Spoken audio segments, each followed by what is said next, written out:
todo es un proceso en la vida. Antes no teníamos un 4% del PIB para el presupuesto de la educación, un 4% que para un país como el nuestro es un sacrificio muy grande. Es un sacrificio grande, y se sigue haciendo el sacrificio en medio de la pandemia y de todo. El único presupuesto que no se ha tocado en cumplimiento de una ley que lo dispone así es el 4% para la educación. Digo esto porque hay otros presupuestos que también están por ley, para que estemos claros. Claro.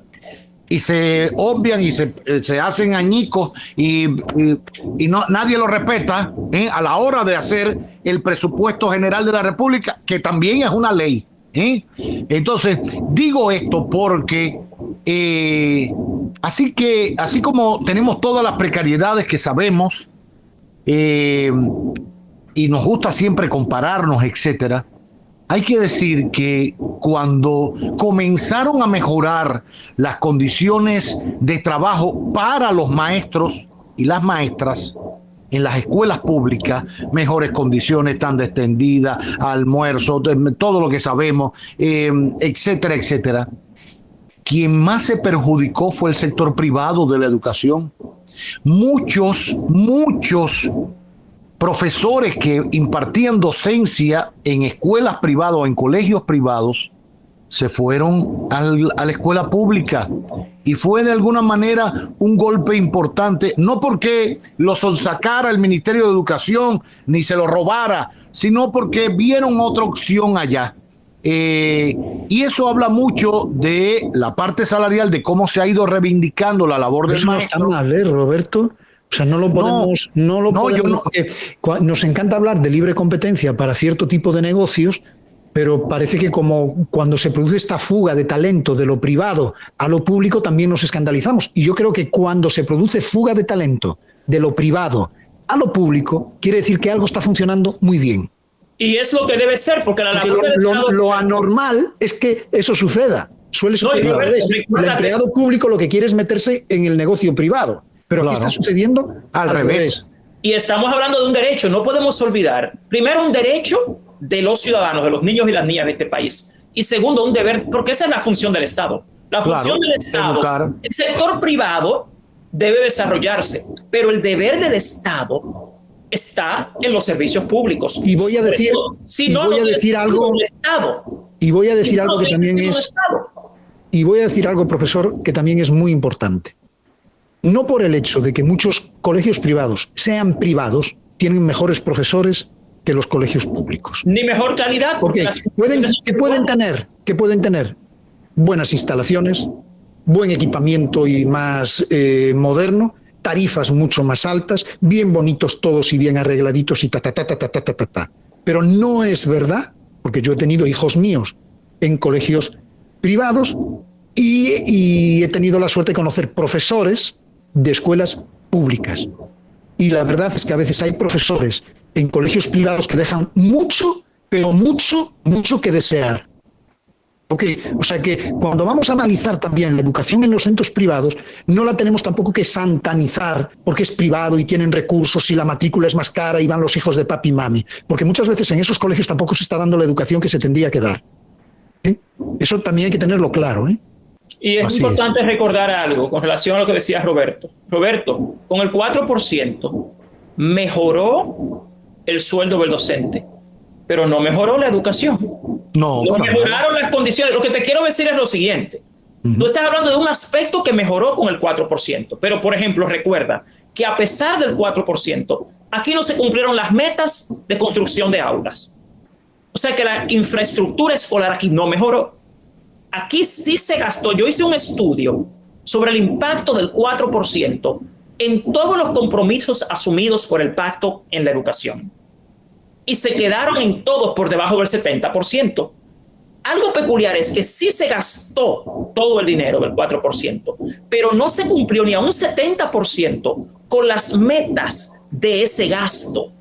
Es como que te dé 100 pesos para comprar 100 velas. Tú tomas los 100 pesos, pero solo me das 65 velas.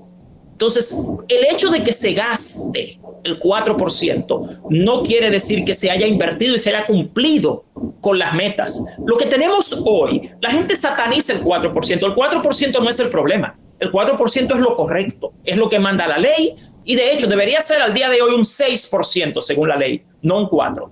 Si vamos a seguir la ley al día de hoy debería ser un 6%, pero pongámonos en el 4%. El 4% no es el problema. El 4% es lo que debe hacerse. El punto está en el uso. Y ese uso no depende de los docentes. El docente es un rubro dentro de lo que es el gasto del 4%. Ojo, quienes gastaron el 4% en los últimos 8 años de este país no cumplieron con las metas asignadas a ese gasto, ni en construcción de aulas, ni en mejora de la calidad educativa en general, ni en mejora de la alimentación escolar, ni en mejora de la formación docente. O sea, se gastó el dinero, pero no se lograron las metas. Y eso no tiene que ver con el docente. Eso tiene que ver con la calidad del gasto y tiene muchísimo que ver con el incumplimiento de las metas del 4%. Y son tan difíciles de cumplir para no poder cumplirlas, porque a veces siempre nos quejamos de que las metas no se cumplen porque no hay disponibilidad de recursos, pero en este caso hay disponibilidad de recursos. Entonces lo que hay es negligencia o desconocimiento. ¿Qué es lo que pasa? Ahí hubo dispendio, sobre todo, y lamentablemente ahí hubo una fuga de muchos fondos que debieron haberse invertido correctamente. Te voy a poner un solo ejemplo: construcción de aulas. La construcción de aulas, según las metas, desde el 2012 al 2020, al final, cuando hicimos la investigación en el Observatorio Educativo, estuvo por debajo del 70% de la meta de construcción de aulas. Entonces revisamos otro factor, déjame ver si fue que el dinero no alcanzó, si el dinero no se le asignó. ¿O no? Se gastó todo el dinero para construir 10 aulas, pero se construyeron 6. No, pero espera, es que eran para construir 10. No. Entonces, lamentablemente, eso tiene un impacto hoy en día, por ejemplo, en la calidad de los aprendizajes. Si el promedio de estudiante por aula va de 25 a 30, según los 54 metros cuadrados que está asignado en el manual de construcción escolares para un salón de clases, y entonces tú le metes 40, 50, 60, como hay acá, lamentablemente tenemos un grupo de regionales que el promedio de estudiante por aula supera los 40 por salón. Vamos por partes, don Juan, pero eso no estamos hablando de colegios viejos, estamos hablando de colegios hechos a partir del 4%. Edificios nuevos, Pinky. Estamos hablando de que tú tienes en el manual de construcción de aulas 54 metros cuadrados para un salón de clases. Ahí tú estimas, aquí caben de 25 a 30 muchachos para tener una práctica pedagógica. De un colegio que entonces se sabía que iba a tener una población escolar de X cantidad de personas y se hizo entonces por debajo. Pero muy por debajo. Tú tienes escuelas acá donde esos 54 metros cuadrados, lo que hicieron fue dividir en 2 ese salón y te metían 25 en cada uno. ¿Pero qué te dice eso? Tú tienes 50 en lugar de 25 o 30. Entonces yo pregunto, ¿y cómo tú esperas mejor calidad educativa? Sí, porque la educación no se inyecta, no se da in vitro. La educación se da in vivo, en un contexto. Y ese es el factor que más determina la calidad educativa. O sea, ¿qué impacto tiene el contexto en la calidad de los aprendizajes? No la transmisión de conocimiento que puede intentar hacer un maestro. Entonces, esos 8 años pasados, todo eso se arrastra al día de hoy. Y a eso se suman estos 2 años de pandemia. A mí me alegra muchísimo que por lo menos ahora lo que se está discutiendo no es simplemente salario, sino que se está discutiendo objetivamente 10 puntos en una agenda. Se han creado 10 mesas, me parece, de discusión para mejorar esos aspectos. Y nosotros, la ciudadanía, lo que entiendo debemos hacer es dar seguimiento a que todo eso se haga correctamente, armoniosamente, objetivamente, y que se cumplan con esos compromisos, porque la educación es de todos y la educación es para todos. Los docentes aquí no son el problema, los docentes son la solución. Y si queremos una mejor educación, tenemos que dejar de ver al docente como el problema y verlo como la solución y entender. No hay que opinar, señores. Vean los 13 factores que especifica la Ley General de Educación, artículos 58 y 59, sobre la calidad educativa. Y verán que el docente solo tiene que ver con 3 de esos factores. Hay 10 factores que son los que también determinan la calidad educativa, que no tienen nada que ver con lo que hace o deja de hacer un docente. Usted puede traer maestros de Harvard, y si usted lo pone en un contexto que no es conducente al aprendizaje, no va a lograr mucho. Hay factores recesivos, pero la educación no se evalúa por el factor recesivo. La educación se evalúa por el factor común.